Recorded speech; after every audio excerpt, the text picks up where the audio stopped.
Hello, welcome to another segment of Top Apps. Zach here. Now, remember in high school days where your teacher would tell you have handwriting like chaka ayam, and basically no one could understand what you were writing, and they say, whoa, someday you'll be a doctor. Well, it might be true, but some of us who went through high school more recently grew up with computers, and we never mastered the art of handwriting and typography. And our handwriting has never improved, or just in general, no one understands what we write down because we grew up with MSN Messenger and Skype and things like that. Well, handwriting apps and handwriting recognition has been around for a couple decades now, but it's been rough, and it never really understood exactly what you were saying, and it wasn't reliable enough to really sort of figure out what you were doing with a stylus or with your finger. But now there is an app that is able to recognize your handwriting even if it is pretty rubbish, and it's called Google Handwriting Input, and it's an app that integrates into your keyboard, and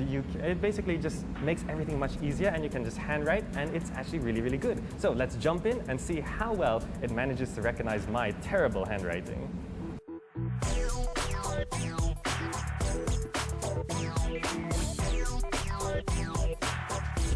So let's jump into the app and see what it's like. Well, once you open it up, it's gonna have some settings that for you to pick from, language settings and stuff like that. And then once you're done setting it up, you can just tap on it and test it right in the app.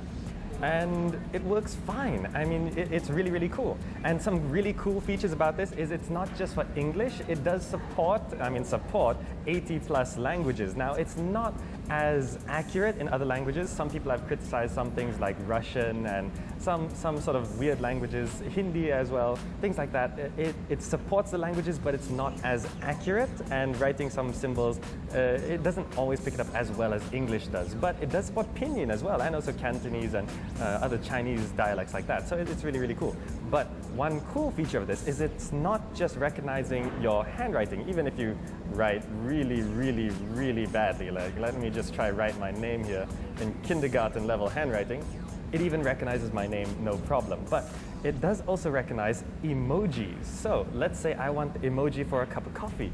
I can actually draw a really bad cup of coffee, and there you go. It brings up the cup of coffee. It also works for a cake.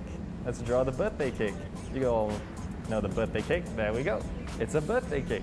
So it's really, really cool, it's really flexible, and it's actually really, really reliable, and I'm impressed at how well it can recognize handwriting, even really bad ones. I mean, it even has a tagline on the website online where it says, if you think you have bad handwriting, well, try out the app and see what it's like. So in general, it's a really, really nice alternative for your keyboard, and whether you're using a stylus or your finger, it feels really nice, really reliable, and it's not annoying whatsoever. So go ahead and give it a try.